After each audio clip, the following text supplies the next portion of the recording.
So, whether you interact with someone on a personal level or on a professional level, whether you know this person very, very well, or whether you speak to a total stranger, the number one communication skill is often overlooked or not developed enough. Well, in this video, I'm going to share with you how to become a much more effective communicator so that your interactions with others become much easier, more pleasant, flow more easily, and you save yourself a lot of time and energy. My name is Olivia Pinto. I help freedom seekers create abundance and harmony while living the life you truly desire.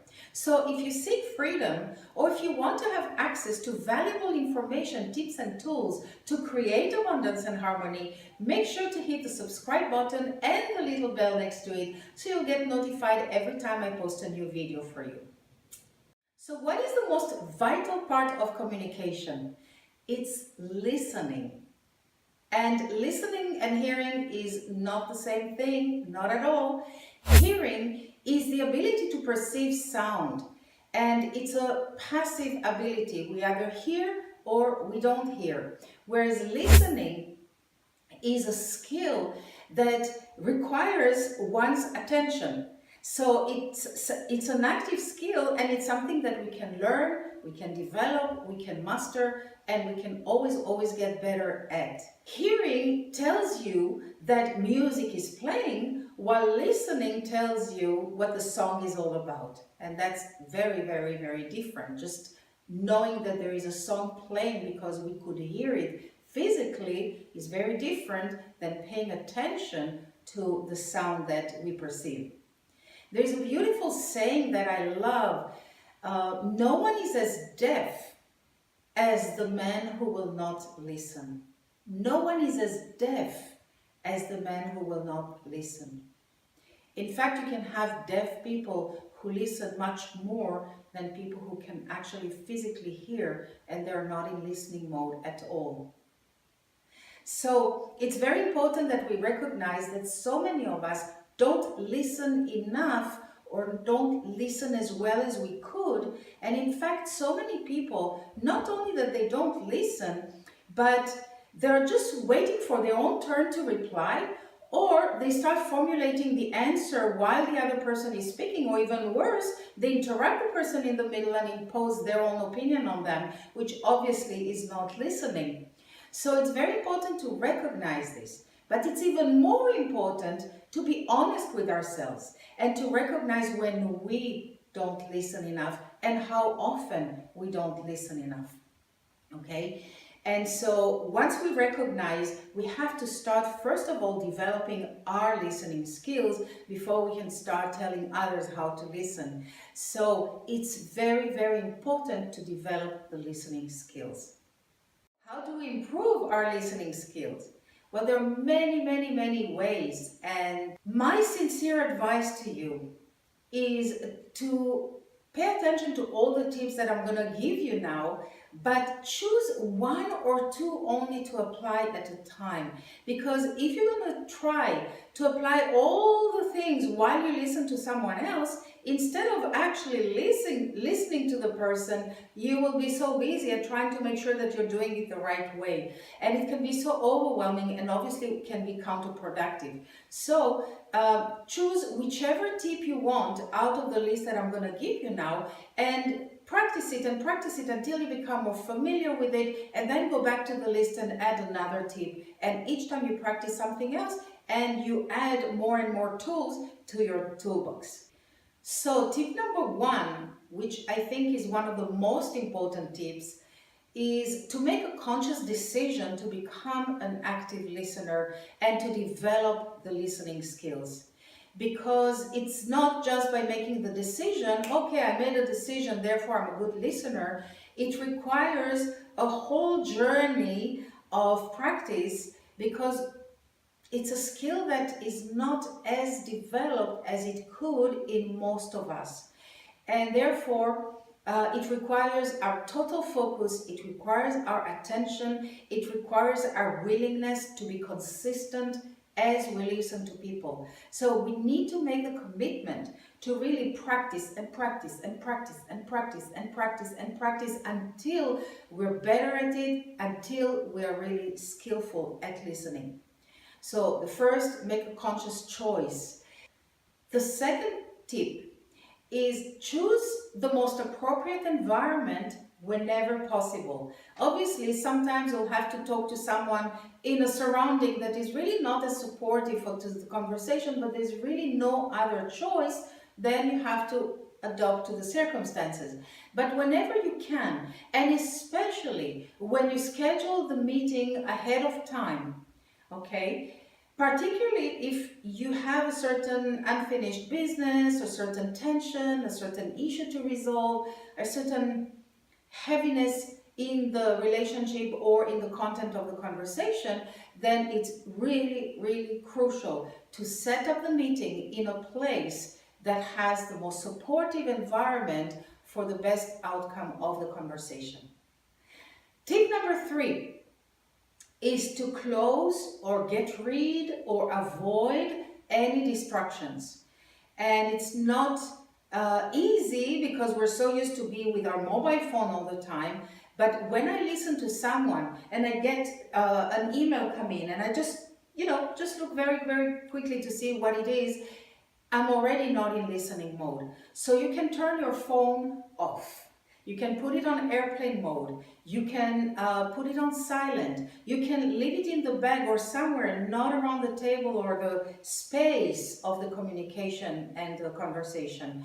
You can turn notifications off. You can try not to be distracted with all the things around. So like if you meet in a coffee shop, and don't look all the time at the people that come in and all that. Focus on the person and remove all distractions. If there are too many things on the table that have nothing to do with the conversation, remove them, and so on. Tip number 4, keep your posture open and inviting.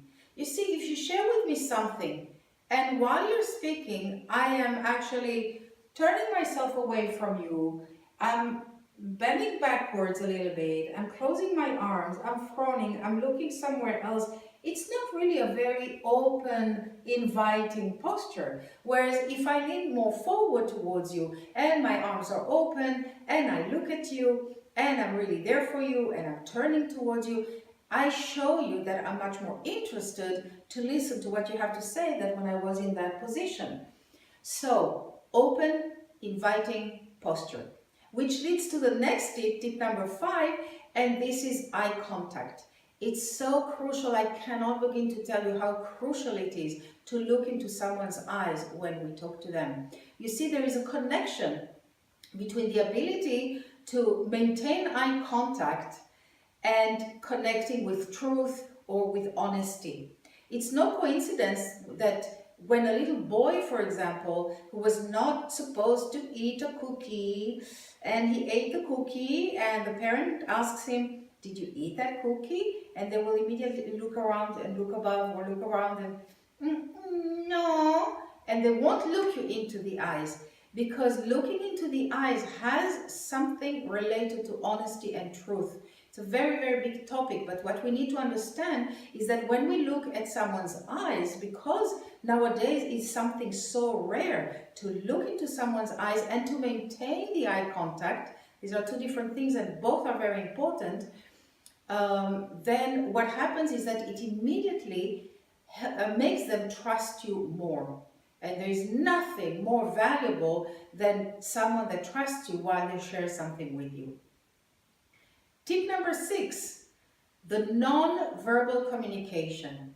And it's no coincidence that I start with non-verbal communication and not the verbal communication, because 93% of our communication is non-verbal, while only 7% is our verbal communication, or in other words, the words that we choose, the language that we speak. All the rest is 93%, so we really ought to give it a lot of attention. And the nonverbal communication refers to so many aspects. Well, first of all, what is their tone of voice? You see, if they tell you, "I'm not angry," the tone of voice and being loud and obviously gives a certain difference between I'm not angry and the tone of voice. What is the pace at which they're speaking? You see, we can speak very, very, very fast when we're in a rush or when we're very enthusiastic about something, but we can also use a faster pace when we're anxious, when we're nervous, when we're stressed out. And the more relaxed we are, the more we can speak slowly at a slower pace. So at which pace do they speak? Pace, tone, and pace of voice. Then we have obviously their posture. Again, do they use an open posture and inviting, or a defensive, protective, avoiding, escaping type posture? As well as the eye contact. Do they look into our eyes, or don't they look into our eyes? Or do they look into our eyes until a certain point, but they cannot really maintain it? And maybe when we speak, they move the eyes to another direction. So the eye contact is very important as well. What are the facial expressions? You see, if you ask someone, do you understand what I'm saying? And they said, yeah, I understand. And their whole face is like showing you that they're trying to figure out what the hell you were saying. Then they didn't really fully understand, even though the words are saying, yes, I understood. So the facial expressions are extremely open. So much information is given through the facial expressions. So the nonverbal communication is really crucial. But also the verbal communication, even though it's just 7% of the communication, it's still extremely important. You see, the first thing is, what do they talk about? What are the subjects? There's an amazing saying that says, great minds discuss ideas. Average minds discuss events. Small minds discuss people or gossip. So what do they discuss? Ideas, events, or people? What words are they choosing?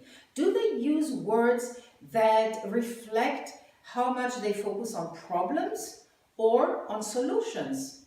Are they negative or positive? Do they use respectful language or disrespectful or insulting language? Do they use words that reflect their willingness to face something or their attempt to avoid something? So the verbal communication as well as the nonverbal communication, both are very important. Now, since we're talking today about listening, and because it's such a crucial skill to develop, I created for you a free resource in which I go through the verbal and nonverbal communication in much more detail and much more specifically, so that you can really put it into practice and develop your communication skills much faster. You can pick it up for free over on my blog at oliviapinto.com/free download. I will leave a link for you above or below this video that will take you to my blog, or if you're already on my blog, just click on the big green button below this video and it will take you to the tips that will help you become a much more effective listener and communicator. Question of the week. What tip will you take today and apply so you show people that you're really listening to them? Share your answer in the comment section below. I would love to know, what tip out of all those tips do you choose to apply already today? If you like this video and you feel it added some value to you, please give it a thumbs up, share it with your friends wherever they are in the world, and make sure to subscribe to my channel. Thank you for watching, and I'll see you in my next video.